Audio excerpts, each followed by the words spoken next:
Hello, everyone. This is Dr. Adriel Bowles of Hobnob Games. This is the 13th tutorial of our intermediate series.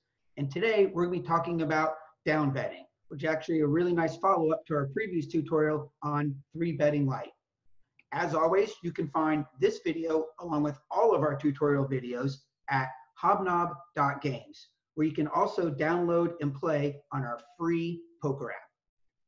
Okay, so I want to describe a scenario, common scenario that I've come across many times in my poker career. I'm sure you have too, and I didn't know what to do.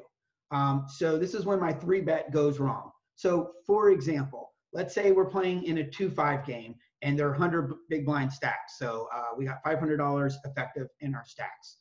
And pre-flop, we get pocket queens. Hey, beautiful, really strong hand. And let's say someone raises to like 25, and so we decide we want to 3-bet. So we go ahead and 3-bet our pocket queens to $80, and the villain calls. Good scenario, good situation for us to be in. So there's now $160 in the pot going to the flop, okay? And then the flop comes ace, king, 7. Well, wait a minute. That's not fair. I've been a good person all week long. I've been patient all day long, waiting for a good hand. I finally get pocket queens, 3-bet, and this is the flop that comes out. I have to face 2 overcards here, an ace or a king. This is just a terrible situation. We all just want to throw up whenever we see this flop. Okay, but what do we do now?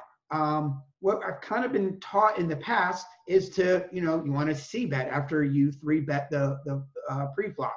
So we're going to c-bet here. We want to give it at least a decent size. So maybe we're going to bet around 2/3 pot size. So what am I supposed to do? Put $110 in the pot now on a flop that I hate?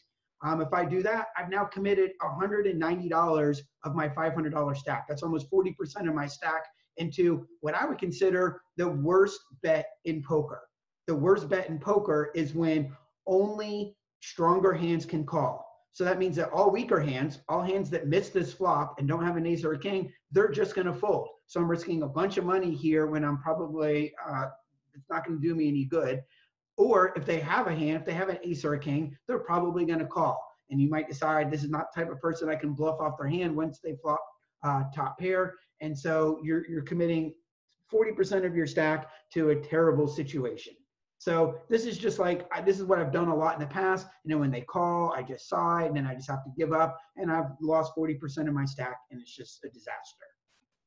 So is there a better play here for us? Is there a solution to this problem that when you 3-bet pre-flop and then you hate the flop, is there a better way to attack this scenario? And the answer is absolutely yes. This is a great spot for down betting. A down bet is a great solution for this problem. Great. Well, what's a down bet? I agree, Al. What is a down bet? Well, technically, a down bet is a bet on a later round of a smaller size than what has been bet previously in the hand. So, for example, let's say that player 1 bets $100 on the flop, and they get a caller. Player 2 calls. Then on the turn, they want to down bet. They want to bet a smaller size than what had been previously bet. So now maybe they bet $50 on the turn, a much smaller bet size than the previous $100 they bet on the flop. So this is considered a down bet.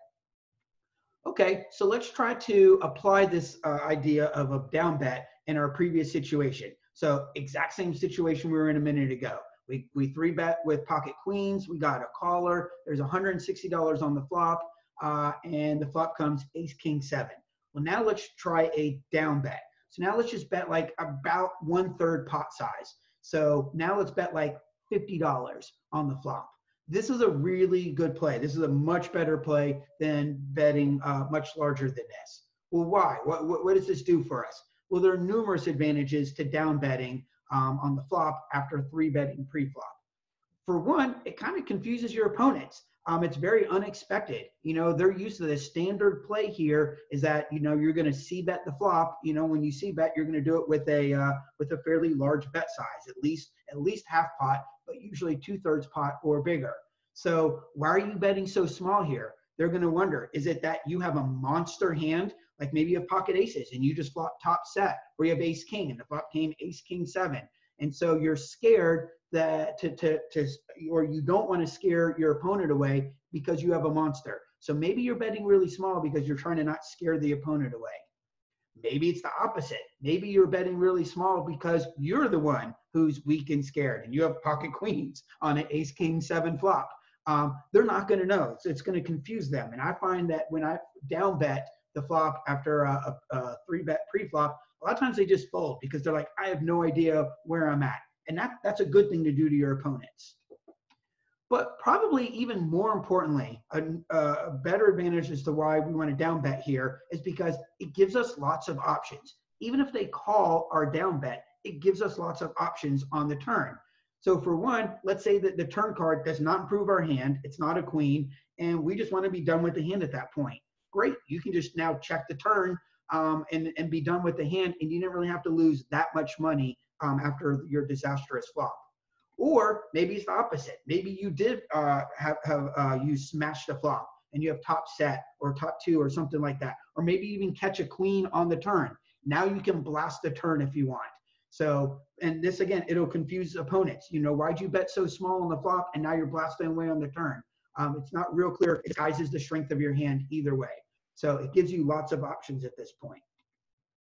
But also remember that you want to balance your down betting range. So for instance, you don't always want to down bet only when you miss the flop or you don't like the flop. If you do that, then players who pay attention after a while, they're going to pick up on this, and it's going to be a telltale giveaway that when you down bet the flop after 3-betting pre-flop, it means you missed the flop and now you're easily exploited. So you want to down bet sometimes when you miss the flop, and you also sometimes want to down bet when you smash the flop. So it's in both scenarios. And equally, I wouldn't down bet every single time after 3-betting pre-flop. Sometimes when I 3-bet pre-flop and the flop comes, sometimes you go ahead and smash away on the flop and go ahead and bet 3/4 pot. But other times you down bet. But you're always doing this in a balanced manner, meaning sometimes you're down betting when you have a strong hand, sometimes you're down betting when you have a weak hand. Sometimes you're blasting away on the flop when you're strong, sometimes you're doing it when you're weak. Again, we're not going to give away any bet sizing tells here, so make certain that you balance your down betting range. So let's summarize what we learned so far today. One is that you don't have to blast every flop after you 3-bet pre-flop. Another option that you can use in your skill set here is to down bet after 3-betting. Number 2 is that down betting, it gives you lots of options. You know, if they just fold, great, you got them to fold and you only had to risk a relatively small amount on your, essentially what is a bluff. But if they call you, now you've got every option available to you on the turn. And 3, make certain that you balance your down betting range so that you don't give away the strength of your hand to players who pay attention. What's next? In our next tutorial, we're going to be talking about range merging. As always, you can find this video along with all of our videos and our poker app at hobnob.games. I will see you next time.